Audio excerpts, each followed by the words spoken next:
haddii aad shamka dembi ka gashid ama lawyer u baahan tahay ma lawyer dowladeed ayaad qabsataa mise lawyer private ah videogan dhamayso horta waxaad ogaataa lawyerada jarmalka badana waa lawyerada private ah waxa laakiin jira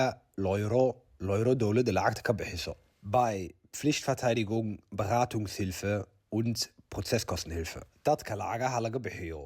badana waa dad lacag badan yaanay soo gelin job centerka ku jira ama chance fiican leh inay kiiska maxkamadda ku guuleystaan waxa laakiin jira lawyero qaali ah oo lacagaha dowladda aan qaadan ama dadka masaakiinta aan qaabilinba lawyeradaasina badana waa lawyerada ugu fiican